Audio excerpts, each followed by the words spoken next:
যে হারুন রশিদের একটা ছেলে ছিল না, এদের কথিত খলিফা, তার একটা ছেলে ছিল। তো ওই ছেলেটা সাধারণ সুফি হিসেবে চলতো। হারুন ডাকাইলো, ডাকাই বললো তুমি এভাবে চলো, আমি তো মানুষের সময় লজ্জিত হই। সে আবার উল্টা বললো, আপনাদের মানুষ জুলুম টুলুম করেন যাতে আমি লজ্জিত হই। সেটা উল্টা বললো। তারপরে সে বলতে যেটা, যে আপনার রাজত্বটা বড় না, আমাদের রাজত্ব আমারটা বড়। কেমন? একটা পাখিকে ডাক দিলে সে বসলো, আপনার পাখিকে বিদায় করে দিল। আপনি ডাকেন তো পাখিটা আছে কিনা। পরে ছেলে বের হয়ে গেল থেকে, বের হয়ে নিখোঁজ হয়ে গেছে।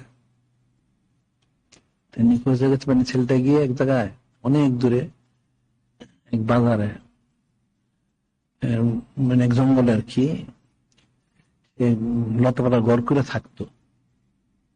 সপ্তাহে একদিন সে কাজ করত, কাজ করে যা কামাই করতো এটা নিয়ে পয়সা কামাই করে এক সপ্তাহের জন্য খাদ্য কিনে নিয়ে যেত, এক সপ্তাহ কাজ থাকতো। আর তার সাথে কোরআন শরীফ চলে তেলাওয়াত করতো, ধীর ফিকির নামাজ কালাম পড়তো। কাজ করতো, রাজমিস্ত্রি কাজ করতো। একটা আমির ইয়ের সভাসদ আর কি, হারুন রশিদের, সে তার বাড়িতে কাজ করাইতে হবে, লোক খুঁজতে আসছে। তো ওই ছেলেটার পাইলো, সে তো চিনে না, যাই ওই ছেলেটাকে নিয়ে গেছে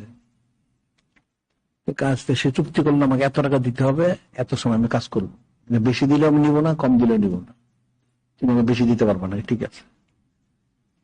তো সে তো কাজে দিয়ে গেছে, আইসা থেকে একজনে 10 জনের কাজ করে ফেলেছে। এত কাজ হয়েছে কিভাবে? যে সেটা দেখো, তুমি এত কথা বললে, আমার পয়সা আমার মজুরি দিয়ে দাও। মজুরি নিয়ে গেছে। ঠিক আছে। ওই ছেলে তো গেছে গিয়ে আবার চিন্তা করতে, পরের সপ্তাহে আবার তাকে আনতে হবে, কাজ করে বেশি।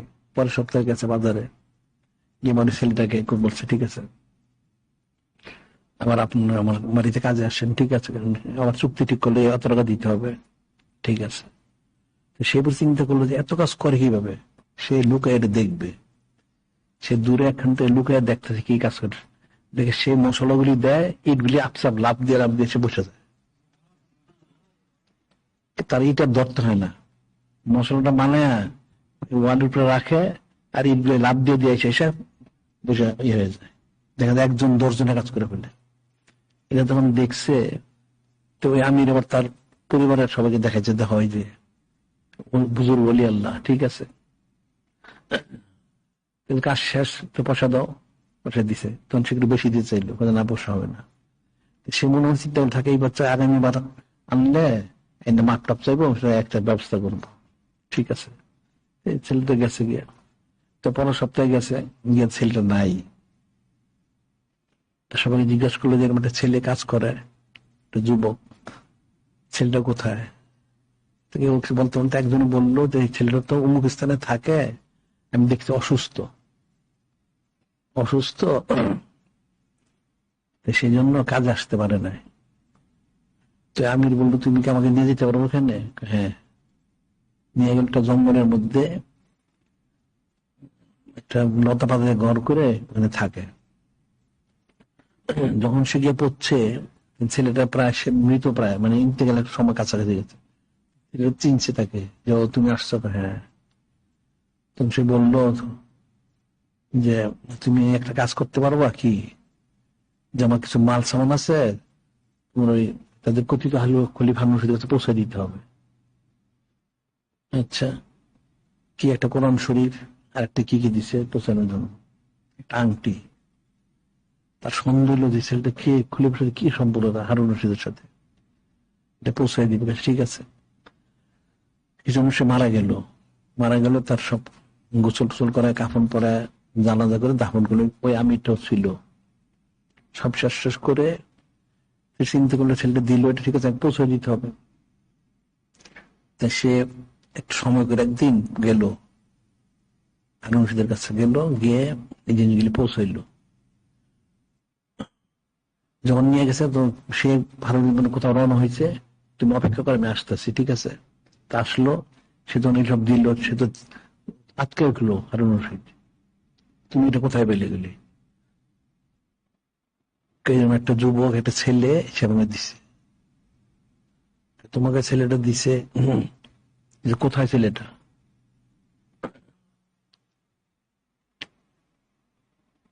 ইয়ে তো তখনও বুঝে নাই, আমি বুঝে নাই ছেলেটা কোথায়। তখন সে বললো, ছেলেটা তো আমাকে দিছে, সে তো মারা গেছে। সে আবার আটকে উঠলো, কান্নাকাটি করলো কতক্ষণ।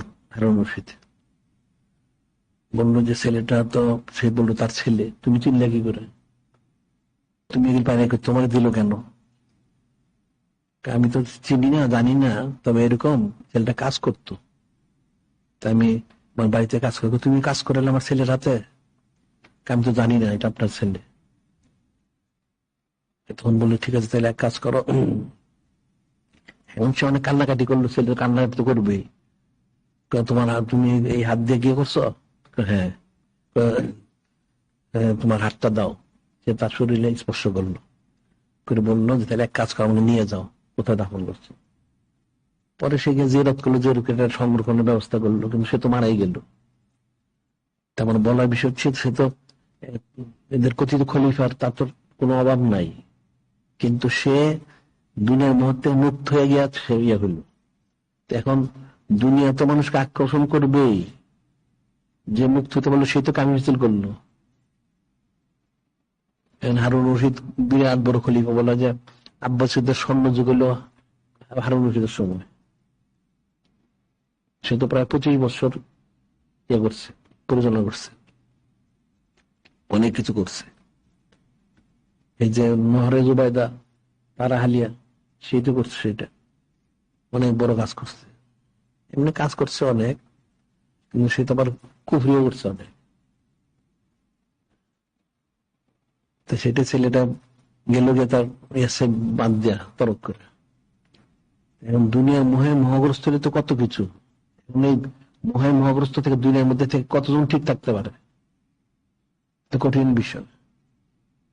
কেউ যদি দুনিয়া ত্যাগ করে যদি দিনে আসতে চায়, তাহলে তাকে আসতে দেওয়া উচিত, তাকে আরো উৎসাহিত করা উচিত। অসহযোগ দেওয়া তো ঠিক না, যে তুমি দুনিয়া ছেড়ে আসবে কেন, কি করবা, এই কথা বলা তো কখনোই ঠিক না।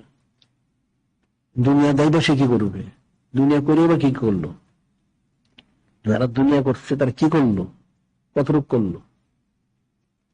সেটাই বলি, মানুষ তো দুনিয়ার মধ্যে মশগুল, হেলমেদিন শিখতে চায় না। মনে করে বাইরে পড়াশোনা করলে অনেক কিছু কামাই করতে, সব লোক তো বাইরে পড়ছে, কয়জন মাদ্রাসায় পড়ছে? হ্যাঁ, যাদের ছেলেরা মাদ্রাসায় পড়ে, মেয়েরা, তারা তো বাইরেই পড়ছে, কেউ পাশে তো দিতে পারে না। কি উল্টেছে? আর যারা এমনি আমভাবে আছে, তারা কত কামাই করলো, কয়টা গাড়ি বাড়ি করছে। হ্যাঁ, রিজিক হচ্ছে এটা আলাদা জিনিস।